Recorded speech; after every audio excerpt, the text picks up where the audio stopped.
दोस्तों, आज का जो सेशन है ये सेशन आधारित है मिशन इंद्रधनुष पर। मिशन इंद्रधनुष यानी कि एमआई। ये लॉन्च क्यों किया गया था, कब किया गया था और इसके क्या प्रावधान है। इसके साथ ही इसी सेशन में हम ये भी देखेंगे कि आईएमआई क्या होता है। आईएमआई 1.0 से लेकर आईएमआई 5.0 ये होता क्या है और इसके क्या प्रावधान है, कब इसे लॉन्च किया गया था। इन सारे सेशन को हम बात करेंगे और सबसे खास बात यह है, ये जो आईएमआई 5.0 है इसका जो लक्ष्य है वो है 2026, यानी कि 2026 तक हम मीजल्स और रुबेला जैसी बीमारियों को हम खत्म कर देंगे। और इसी फैक्ट की वजह से, सिर्फ इसी तथ्य की वजह से ये पूरा का पूरा जो चैप्टर है, ये जो टॉपिक है, ये बहुत इंपॉर्टेंट बन जाता है आपके हेल्थ एजुकेशन ऑफिसर एग्जामिनेशन के लिए। तो दोस्तों, ये बहुत इंपॉर्टेंट सेशन है। आई होप आप लास्ट तक बने रहेंगे। तो चलिए शुरुआत करते हैं। तो नमस्कार दोस्तों, मैं प्रोफेसर शिवम पांडे आपका स्वागत करता हूं दी ऑफिसर्स पॉइंट पर। ओके, पहले हम ये समझते हैं कि इस मिशन को लॉन्च क्यों किया गया था। ठीक है, ओके, इस मिशन के बारे में थोड़ा सा हम डिस्कशन करते हैं। तो दोस्तों, इंडिया में यूनिवर्सल इम्यूनाइजेशन प्रोग्राम शुरू किया गया था। ठीक है, क्या शुरू किया गया था आपको मैं बता दूं कि यह है यूनिवर्सल इम्यूनाइजेशन प्रोग्राम 1985 में। ठीक है, यानी कि टीकाकरण से संबंधित ये एक प्रोग्राम लॉन्च किया गया था 1985 में। ओके, लेकिन इस प्रोग्राम में ये प्रोग्राम बहुत स्लो था। It was very slow. ये बहुत स्लो था, इसमें कुछ प्रॉब्लम्स भी थे। प्रॉब्लम मतलब क्या, आप ऐसे समझ सकते हैं कि जैसे कि 2009 से लेकर 2023 के बीच में वैक्सीनेशन का जो कवरेज था सिर्फ 1% था। मतलब क्या कि 2009 से 2013 के बीच में इस अभियान के तहत जो भी टीकाकरण किया जा रहा था वो 1%, ठीक है, प्रतिवर्ष की दर से बस बढ़ रहा था। और सरकार का लक्ष्य था कि हमें लगभग 90% टीकाकरण का कवरेज प्राप्त करना है। और इस लक्ष्य को प्राप्त करने के लिए और भी 25 से 30 साल लग रहे थे। कितने? 25 से 30 साल और लग जाते ये 90% का टारगेट अचीव करने में। ओके, इसीलिए गवर्नमेंट ऑफ इंडिया ने 25 दिसंबर 2014 को सुशासन दिवस यानी कि गुड गवर्नेंस डे पर मिशन इंद्रधनुष को लॉन्च किया। ठीक है, ध्यान दीजिएगा कि ये जो मिशन इंद्रधनुष है इसे हम पहले कहते थे यूनिवर्सल इम्यूनाइजेशन प्रोग्राम। मतलब क्या कि जो टीकाकरण का अभियान था ये पहले इस प्रोग्राम के अंडर चलाया जाता था, लेकिन 2014 में हमने इसे क्या नाम दिया, मिशन इंद्रधनुष। और इसे और हम इंटेंसिफाइड किया, मतलब हमने इसे और तीव्र किया। इस मिशन को, टीकाकरण अभियान को हमने और तीव्र किया। तो दोस्तों, ये जो मिशन है ये mission ministry of health and family welfare यानी कि स्वास्थ्य एवं परिवार कल्याण मंत्रालय के अंडर काम करता है। और इसका प्राइमरी गोल क्या है कि 90% फुल इम्यूनाइजेशन कवरेज, ठीक है, 90% पूर्ण टीकाकरण कवरेज प्राप्त करना इस मिशन का अभी लक्ष्य था, उद्देश्य था। क्लियर है? ओके, आगे बढ़ते हैं दोस्तों। जैसा इंद्रधनुष में 7 रंग होते हैं, उसी तरीके से इस मिशन में भी शुरुआती तौर पर 7 टीके शामिल किए गए थे। यानी क्या कि ये 7 वीपीडीज, वीपीडी मतलब होता है 7 वीपीडीज। ठीक है, ये वीपीडी मतलब होता है कि वैक्सीन प्रिवेंटेबल डिजीज। मैं यहां लिख देता हूं, वैक्सीन प्रिवेंटेबल डिजीज मतलब क्या, ऐसे बीमारियां जो वैक्सीन से जिनका रोकथाम किया जा सकता है, जिन बीमारियों को वैक्सीन लगाकर जिनको रोका जा सकता है, ऐसे बीमारियों को हम कहते हैं, ठीक है, वीपीडीज। ओके, और इस मिशन का उद्देश्य क्या था कि कम से कम ये 7 जो बीमारियां हैं जो टीके से रोके जा सकते हैं इनको शामिल करना, इन पर लक्षित था यह अभियान। ठीक है, वो बीमारियां क्या क्या है वो भी देख लेते हैं। अच्छा, दूसरी बात, इसी 7 की वजह से, इसी 7 टीकों की वजह से इस मिशन का नाम इंद्रधनुष भी पड़ा है। ठीक है, इंद्रधनुष के 7 रंगों की तरह। ओके, तो इस अभियान में जो 7 टीके शामिल किए गए थे और जो 7 बीमारियों पर केंद्रित किया गया था वो क्या क्या है, वो है, पहला है डिप्थीरिया। ठीक है, डिप्थीरिया, डिप्थीरिया को आप गलघोटू भी कहते हो, राइट। और ये एक बैक्टीरियल डिजीज है, यानी कि बैक्टीरिया जनित ये बीमारी है। ये बैक्टीरिया बेसिकली गले के अंदर एक झिल्ली यानी कि एक मेम्ब्रेन बना देती है, जिससे क्या होता है, सांस लेने का रास्ता बंद हो जाता है। और इसीलिए इसे कहा जाता है गलघोटू, यानी कि ये बच्चों का ये गला घोटता है, क्योंकि सांस लेने का रास्ता क्या होता है, बंद हो जाता है इस बैक्टीरिया की वजह से, और आप इसीलिए इसे गलघोटू कहते हो। ओके, ये बच्चों का गला घोटता है। इसके साथ ही ये जो बैक्टीरिया होता है ये शरीर में, हमारे हार्ट में, यानी कि बच्चों के हार्ट में और नर्व्स में, यानी कि तंत्र में, ठीक है, तंत्रिका तंत्र में, ये एक जहर, एक पॉइजन छोड़ता है। ठीक है, ये एक पॉइजन छोड़ता है। ओके। और इन तंत्र को, हार्ट को और नर्व्स को ये फेल कर सकता है। इतनी भी खतरनाक बीमारी है ये। ओके। और इस बीमारी का समाधान क्या है? टीका, डीपीटी का टीका। ठीक है, डीपीटी का टीका। तो इसमें जो पहली बीमारी थी, जो पहले टीका था, ये था डिप्थेरिया। दूसरे टीके की बात करते हैं। दूसरा है पर्ट्यूसिस, जिसे आप हुपिंग कफ भी कहते हो, यानी कि काली खांसी। ओके, काली खांसी ये क्या होता है? ये भी एक बैक्टीरियल बीमारी है। आप इसे नोट कर लीजिए कि ये भी क्या है, एक बैक्टीरियल बीमारी है। ये भी पूछा जाता है कि डिप्थेरिया बैक्टीरियल बीमारी है, वायरस है कि फंगल है। तो diphtheria is bacterial disease, bacterial. दूसरा है पर्ट्यूसिस, यानी कि हुपिंग कफ। हुपिंग कफ भी क्या है? एक बैक्टीरियल बीमारी है, यानी कि बैक्टीरिया जनित ये रोग है।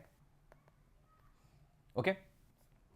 ये जो हुपिंग कफ है, ये फेफड़ों को प्रभावित करता है।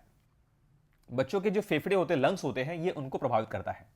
फेफड़ों की नलियों को ये, फेफड़ों की नलियों में ये सूजन पैदा करता है, यानी कि ये इन्फ्लेमेशन कॉज करता है। ठीक है, इन्फ्लेमेशन फेफड़ों की नलियों में, जिससे क्या होता है? सांस लेने में दिक्कत होती है। ओके।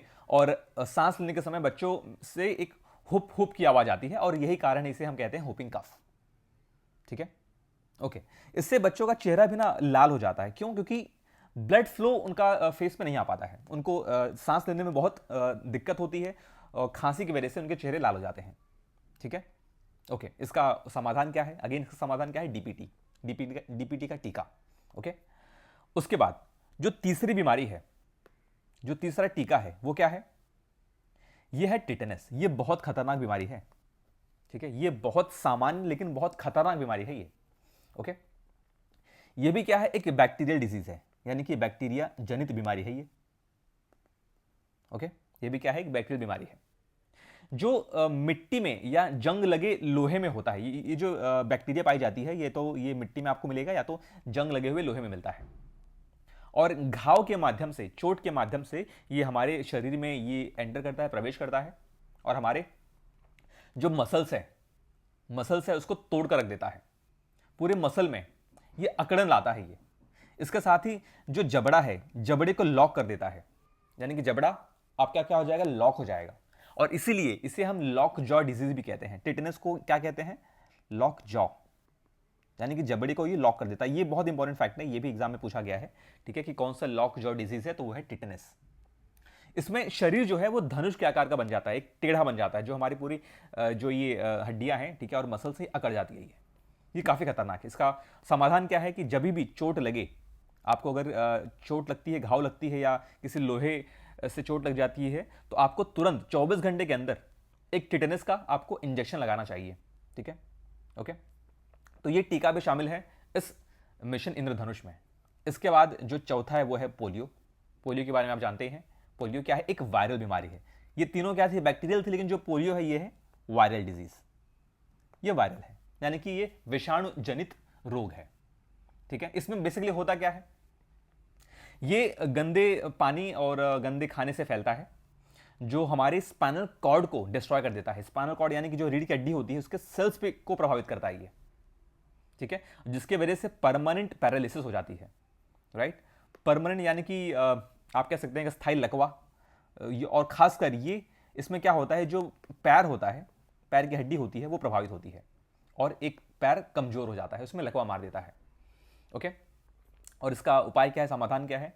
इसका समाधान है कि पोलियो का डोज पिलाना बच्चों को। राइट, पोलियो का डोज।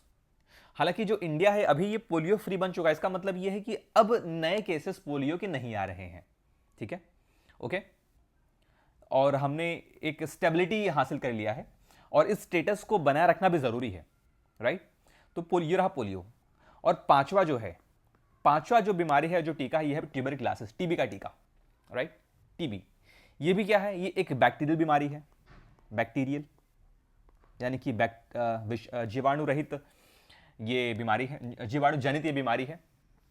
ये बच्चों में सिर्फ ये लंग्स को ही नहीं, बल्कि उनके जो ये बोन्स होती है और ब्रेन होता है, उनको भी अफेक्ट करता है। टीबी सिर्फ फेफड़े में नहीं होता है। ठीक है, ये लंग्स बोन यानी कि हड्डी और ब्रेन, ये दोनों को अफेक्ट करता है।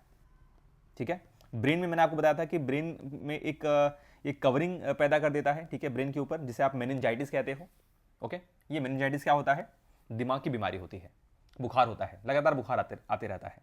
तो ये टीबी बहुत खतरनाक है, हालांकि अब ये सामान्य हो गया है अगर आप इसका सही से उपचार या इलाज करा रहे हो तो टीबी का भी टीका इसमें शामिल है। ओके, इसके बाद अगला है मीजल्स यानी कि खसरा। ठीक है, जो ये मीजल है ये आप ध्यान रखिए कि एक वायरल बीमारी है, ये वायरल डिजीज है, यानी कि विषाणु जनित ये बीमारी है। ओके, और ये हवा से फैलता है। इसमें पूरे शरीर पर रेड, ठीक है, इसमें जो पूरे शरीर इस पर रेड रैशेस आ जाते हैं, रेड रैशेस यानी कि लाल चकत्ते। ओके, और इससे बच्चा अंधा भी हो सकता है, इतना खतरनाक है ये ब्लाइंडनेस भी कॉज करता है और निमोनिया भी हो सकता है। तो ये मीजल्स का भी टीका इसमें शामिल है। इसके अलावा जो अगला है जो सबसे खतरनाक है वो है हेपेटाइटिस बी। ये सबसे खतरनाक है, ये एचआईवी से ज्यादा भी खतरनाक है। ये जो इसका इन्फेक्शन है वो एचआईवी से भी तेज फैलता है। ओके, और जो हेपेटाइटिस बी है ये क्या है, एक वायरल बीमारी है, ये वायरल डिजीज जो कि एक वायरस के माध्यम से फैलता है। और इसका जो मेन अटैक होता है जो वो होता है लिवर। ये लिवर को यानी कि आपके यकृत को क्या करता है, हार्म करता है, धीरे धीरे उसमें सड़न पैदा करता है और लिवर सिरोसिस, ठीक है, लिवर सिरोसिस के बाद इसमें लिवर कैंसर होने की संभावना बढ़ जाती है। ओके, तो इसको भी, इस बीमारी से लड़ने के लिए भी जो टीका है वो इस मिशन में, इस अभियान में शामिल किया गया है। तो ये 7 टीके हैं। ये पूरा जो स्लाइड है ये बहुत इंपॉर्टेंट स्लाइड है। ये इसमें से काफ़ी प्रश्न पूछे गए भी हैं और पूछा जाता भी है कि कौन सी बीमारी वायरल है या बैक्टीरियल है। ओके, ठीक है, और कौन सी बीमारी शरीर के किस अंग को प्रभावित करता है। ये बहुत इंपॉर्टेंट स्लाइड है, ये आप इसे नोट कर लीजिए। ओके, आगे बढ़ते हैं। अगला, अब इसके हम एवोल्यूशन की बात करते हैं, ठीक है, यानी कि इसके क्रमिक विकास की बात करते हैं। तो इस मिशन को जो 2014 में लॉन्च किया गया था, इसको और तीव्र बनाने के लिए और इसे और अग्रेसिव बनाने के लिए आईएमआई मिशन बनाया गया है, लॉन्च किया गया था। क्या बनाया गया था, आईएमआई वर्जन इसका। आईएमआई मतलब, इसमें आई का मतलब क्या होता है, इंटेंसिफाइड यानी कि सघन, इसको और तीव्र बनाने के लिए। तो जो मिशन इंद्रधनुष पहले था, जो पहले एमआई था, वो अब आईएमआई बन गया है। और जो आईएमआई है, आईएमआई 1 है 1.0, जो 2017 में लॉन्च किया गया था। इसके लॉन्च करने के पीछे लॉजिक क्या है कि इसमें, इस मिशन में उन 173 जिलों को शामिल किया गया था, ठीक है, जहां पे कवरेज बहुत कम थी। मतलब उन 173 जिले में जहां पे टीकाकरण अभियान था बहुत स्लो था, ठीक है, बहुत कम लोगों को इसमें शामिल किया गया था। उन जिलों पर इसमें फोकस किया गया है, ठीक है, यानी कि लो कवरेज डिस्ट्रिक्ट को इसमें शामिल किया गया था इस मिशन में, जो 2017 में लॉन्च किया गया था। उसके बाद हम आईएमआई 3.0 की बात करते हैं, जो 2021 में लॉन्च किया गया था, ठीक है, 2021 में। मतलब इस मिशन के तहत, इस मिशन का जो स्पेशल फोकस था, जो लक्ष्य था, वो क्या था कि कोविड-19 के दौरान, इस पेंडेमिक के दौरान जो बच्चे छूट गए थे टीकाकरण से, ठीक है, उन पे फोकस करना, कि उनको टीका लगाना। ये आईएमआई 3.0 का लक्ष्य था, जो 2021 में लॉन्च किया गया था, खासकर कोविड-19 में छूटे हुए बच्चों को टीकाकरण करना, ठीक है। और अगला है आईएमआई 5.0। ये काफी इंपॉर्टेंट है और सबसे लेटेस्ट यही है, ठीक है, ये सबसे लेटेस्ट है, जो 2023 में शुरू किया गया था। और इसका जो लक्ष्य है, वो लक्ष्य क्या है, 2026 तक यहां पे जो रुबेला और मीजल्स हैं, इन बीमारियों को पूरी तरीके से एलिमिनेट करना, इस मिशन का, इस आईएमआई 5.0 का क्या है, उद्देश्य है। ओके, ये सबसे नया वर्जन है। और इसमें पहली बार 5 साल तक के बच्चों को भी शामिल किया गया है।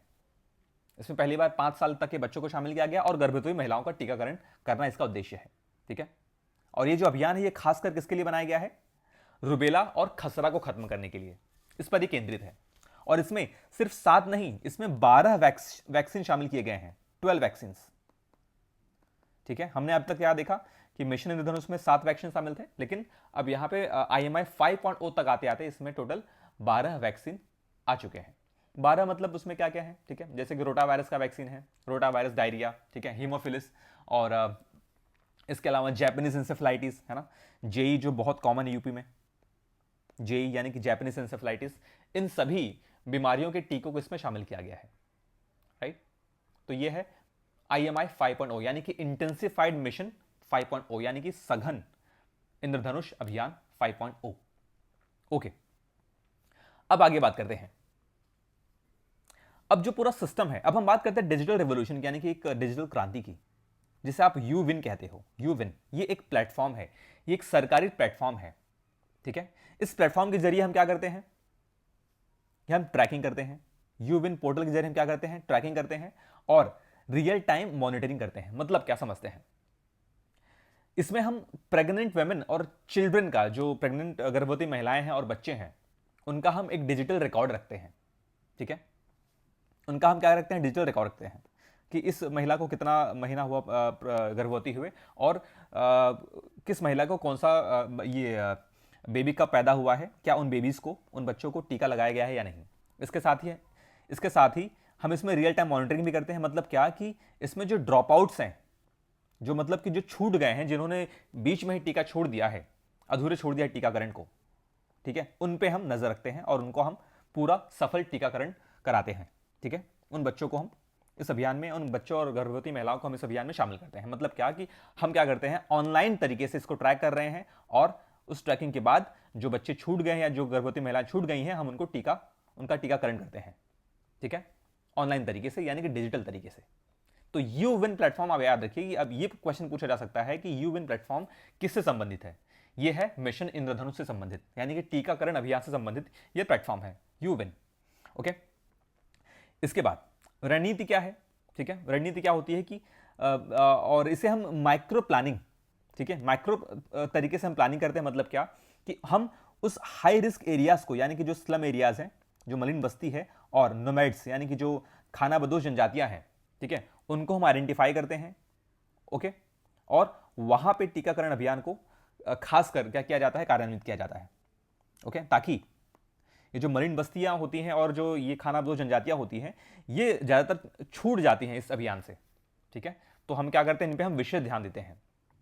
इसके साथ ही यहाँ पे जो हमारी आशा और एएनएम वर्कर्स होती हैं, ठीक है, वो क्या करती हैं, वहाँ के उस एरिया के जो लोकल लीडर्स हैं, जो स्थानीय नेता हैं, उनसे मिलते हैं और इस टीकाकरण अभियान के बारे में क्या करती हैं, लोगों को बताती हैं, उनको जागरूक करती हैं और कितना महत्वपूर्ण ये टीका है, ये वैक्सीन है, ठीक है, ये उनको समझाती हैं। Okay, alright. और यहाँ पे आपका काम क्या होता है, यहाँ पे आपका काम बहुत इंपॉर्टेंट होता है, ठीक है। HUA बनने के बाद, हेल्थ एजुकेशन ऑफिसर बनने के बाद, ये जो जितने भी अभियान होते हैं वो एक HEO ऑफिसर के अंडर होते हैं। ये पूरी जिम्मेदारी इनको दी जाती है। अब आप ये समझिए कि आपका दायित्व कितना इंपॉर्टेंट है, आप कितने जिम्मेदार अधिकारी बनने जा रहे हैं यहाँ पे, है ना, राइट। यानी कि आपके हाथ में फ्यूचर है, ठीक है, भारत का फ्यूचर है, यानी कि जो बच्चे हैं, जो गर्भवती महिलाएं हैं, ओके, वो एक भी छूट ना जाए इस टीकाकरण से, राइट। ओके, तो आपको इतनी बड़ी रिस्पॉन्सिबिलिटी दी जाती है एज एन HEO ऑफिसर, यानी कि हेल्थ एजुकेशन ऑफिसर, आपका काम यही है। ओके, अब इसमें उत्तर प्रदेश को एक स्पेशल फोकस किया गया है, इस पर विशेष ध्यान दिया गया है। क्यों? क्योंकि उत्तर प्रदेश भारत का सबसे बड़ा जनसंख्या वाला राज्य है। ओके, तो इस वजह से यहाँ पे स्पेशल फोकस किया गया है कि हर एक जिले, हर एक गांव तक हम इस अभियान को लेकर जाएं और कोई भी बच्चे या महिलाएं इससे छूटे ना रह जाएं। ओके, इसके अलावा community education and overcoming vaccine hesitancy.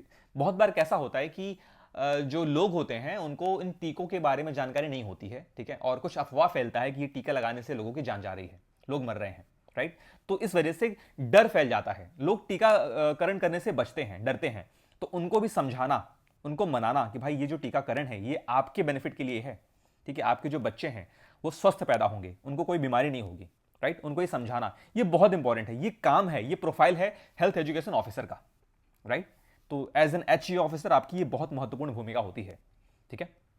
Great, आगे बढ़ते हैं। अब हम कुछ एग्जाम स्पेशल फैक्ट की बात करते हैं। इसमें जो फुल इम्यूनाइजेशन का मतलब क्या होता है कि जितने भी वैक्सीन है, ये जो 12 के 12 वैक्सीन है, ठीक है, या 12 नहीं, या जितने भी वैक्सीन है वो पहले साल में कवर हो जाए, यानी कि बच्चा पैदा होने से 1 साल के अंदर उसको सारे जो रिक्वायर्ड वैक्सीन है वो लग जाने चाहिए। इसी को हम कहते हैं फुल इम्यूनाइजेशन, ठीक है। Okay, great. नेक्स्ट है, ये बहुत इंपॉर्टेंट फैक्ट है कि जो मीजल्स और रुबेला है, ये बीमारी, ठीक है, इस बीमारी को भारत से खत्म करना है। कब तक? 2026 तक। और इसी फैक्ट की वजह से ये पूरा टॉपिक हमारा बहुत इंपॉर्टेंट बन जाता है, ठीक है, एग्जामिनेशन के लिए, क्योंकि 2026 में आपका एग्जाम भी होने वाला है और 2026 इसका टारगेट भी है, राइट। सो आप इसे याद रखिए। तो दोस्तों ये रहा पूरा मिशन इंद्रधनुष और इंटेंसिफाइड मिशन इंद्रधनुष, यानी कि सघन मिशन इंद्रधनुष के बारे में, राइट। और आई बिलीव आपने इसे बहुत अच्छे से कवर किया है। आप इसे रिवीजन भी करिए और अगर आपको हेल्थ एजुकेशन ऑफिसर का कंप्लीट बैच चाहिए, कंप्लीट कोर्स चाहिए, जिसमें मैं कंप्लीट पीडीएफ मैं कवर कर रहा हूं और इसके साथ ही जो भी पीवाईक्यूज और एमसीक्यूज है उसको भी मैं वीडियो के माध्यम से मैं आपको सॉल्व कराऊंगा, अगर ये आप मुझे चाहिए तो आप मुझे 8851